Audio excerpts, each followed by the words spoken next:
हरे कृष्णा, राधे राधे। दोस्तों, स्वागत है आपका हमारे चैनल शिखा भक्ति धारा में। आप सभी लोगों को चैत्र नवरात्रि की हार्दिक शुभकामनाएं। चैत्र नवरात्रि जैसे लगता है कि अभी अभी ही तो शुरू हुई है और देखिए कितनी जल्दी ही अष्टमी और नवमी भी आ गई। तो आज हम आपको अपने इस वीडियो में नवमी तिथि के बारे में बताएंगे। क्या शुभ मुहूर्त है नवमी तिथि पर कन्या पूजन का, और साथ में ये भी बताएंगे कि कन्या पूजन आप किस प्रकार कर सकते हैं। हमने आपको अपने पहले वीडियो में महाअष्टमी और महाअष्टमी पे भी कन्या पूजन के शुभ मुहूर्त को बताया है। तो महाअष्टमी पर भी कुछ लोग कन्या पूजन करते हैं और कुछ लोग नवमी तिथि पर भी कन्या पूजन करते हैं। तो चलिए वीडियो शुरू करते हैं। चैत्र मास के शुक्ल पक्ष की प्रतिपदा तिथि से चैत्र नवरात्र आरंभ हो गई थी, जो नवमी तिथि के साथ समाप्त होंगी। इस साल चैत्र नवरात्रि 8 दिनों की पड़ रही है। ऐसे में महाअष्टमी 5 अप्रैल को और नवमी तिथि 6 अप्रैल को है। चैत्र नवरात्रि के दौरान कन्या पूजन करने से विशेष लाभ होता है। माँ दुर्गा के स्वरूप के रूप में कन्या पूजन किया जाता है। 1 से 10 साल की कन्याओं का पूजन करने से माँ प्रसन्न होती हैं। माँ दुर्गा का आशीर्वाद सभी पर बरसता है और सुख समृद्धि व धन संपदा भी बनी रहती है। तो आइए जानते हैं कि नवमी तिथि कब है और नवमी तिथि पर कन्या पूजन का क्या समय है। आपको बताएं कि अष्टमी तिथि 4 अप्रैल को रात 8:12 से आरंभ हो रही है, जो 5 अप्रैल को शाम 7:26 पर समाप्त हो रही है। और इसके बाद ही महानवमी तिथि आरंभ हो जाएगी, जो 6 अप्रैल को शाम 7:22 पर रहेगी। तो ऐसे में 5 को तो महाअष्टमी और 6 को रामनवमी होगी, यानी नवमी तिथि होगी। अब बात करते हैं रामनवमी यानी महानवमी पर कन्या पूजन का शुभ मुहूर्त क्या रहेगा। तो महानवमी पर कन्या पूजन का शुभ मुहूर्त है ब्रह्म मुहूर्त 4:34 से 5:20 तक। प्रातः संध्या मुहूर्त रहेगा 4:57 से 6:05 तक।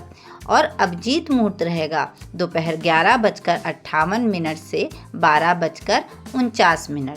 इन मुहूर्तों में आप नवमी तिथि पर कन्या पूजन कर सकते हैं। अब बात करते हैं चैत्र नवरात्रि में कन्या पूजन का क्या महत्व है। धार्मिक मान्यता के अनुसार कन्या पूजन करने से माँ दुर्गा प्रसन्न होती हैं।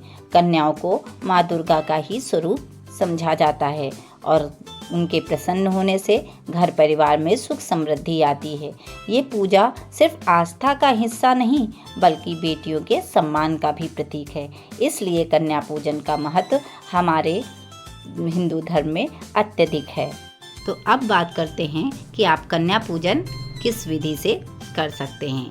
तो सबसे पहले कन्या पूजन के लिए सभी सामग्री एकत्रित कर लें, जिसमें आप साफ जल, पैर धोने के लिए थाली, तौलिया या कपड़ा, इसके अलावा बैठने के लिए आसन, हाथ में बांधने के लिए कलावा रख लें। इसके अलावा सिंदूर, अक्षत, महावर, फूल, चुनरी, खीर पूड़ी या हलवा चना, घी का दीपक, थाली, मिठाई, उपहार, पैसे आदि सभी को एक जगह एकत्रित कर लें।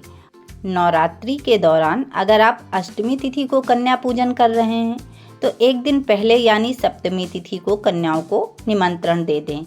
वहीं अगर आप नवमी तिथि को कन्या पूजन कर रहे हैं तो अष्टमी तिथि के दिन कन्याओं को निमंत्रण दे दें। कन्या पूजन के लिए सबसे श्रेष्ठ 1 से 10 साल तक की कन्याएं मानी जाती हैं। इसके साथ ही एक बालक अवश्य बुलाएं। कन्या पूजन के दिन ब्रह्म मुहूर्त में उठकर सभी कामों से निवृत्त होकर स्नान कर लें और विधिवत पूजा कर लें। पहले आप माता की पूजा और आरती करें और उसके बाद पूजा आरती के बाद पाठ करने के बाद हवन करें। इस प्रकार आपका नवमी का हवन पूर्ण हो जाए और उसके बाद अब हम कन्या पूजन के लिए सबसे पहले कन्याओं के पैर धुलाएंगे और उसके बाद साफ कपड़ों से पोंछकर उन्हें आसन पर बिठाकर टीका करेंगे। सभी को टीका करने के बाद उनके पैरों में महावर लगाएंगे और महावर लगाने के बाद उन धूप दीप से उनकी आरती कर चुनरी वगैरह पहनाएंगे। उसके बाद अब हम उन्हें शुद्ध और सात्विक भोजन परसेंगे, जिसमें आप खीर पूड़ी या हलवा चना भी दे सकते हैं।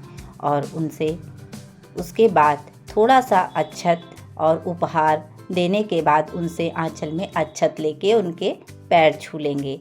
उसके बाद उन्हें उपहार देकर जयकारा बुलवाएंगे और उनसे आशीर्वाद लेंगे। इस प्रकार से हम कन्या पूजन करेंगे। इस तरह से माता रानी की कृपा सदा सब पर बनी रहेगी।